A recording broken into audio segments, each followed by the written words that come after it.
I'm feeling cozy today, nostalgic even. So I feel like telling you a story. So grab a coffee or a glass of wine and cuddle up and buckle up, baby, because it's going to be a ride. I'm going to tell you about my client and the Russian model.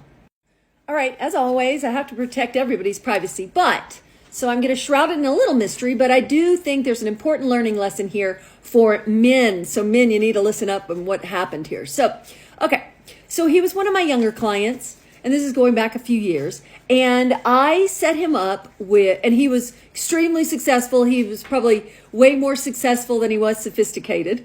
He, was a genius and had everything, the mansion, the wine cellar, the everything, hobnobbing with the who's who of who's who, right? But definitely on the younger side, all right? So, and I mean very younger side. So I set him up with one of my favorite ladies that I used to love. I still love her.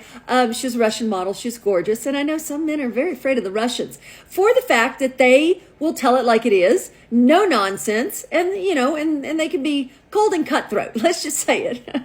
But this is a good thing sometimes, okay? So in this case, I set them up on the date, all right? So after the date, everybody always reports back to me, and he did.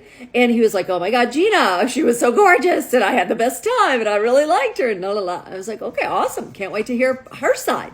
I talked to her, and her story goes like this.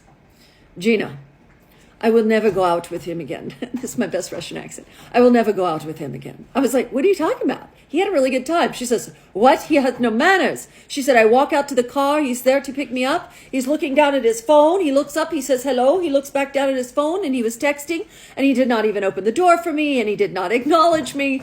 And she said, and he is just so unsophisticated. I will never go out with him again. Okay, so hang on. Then I go back and tell him, and guess what he says?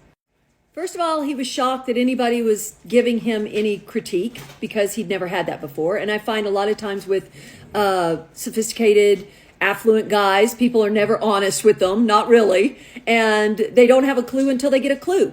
And when they're younger and they have money, sometimes they can be unsophisticated and naive at the same time. So when I told him the feedback, he got angry, he got upset. He's like, oh, that's so patriarchal. That's not even on brand for me to open the door. That's like, and he was furious. But then here's what he does. He goes back and he must have talked to one of his billionaire mentor friends who said, dude, what are you talking about? You've got to have manners. You got to be sophisticated. You got to be polite. And I don't care how much money you have.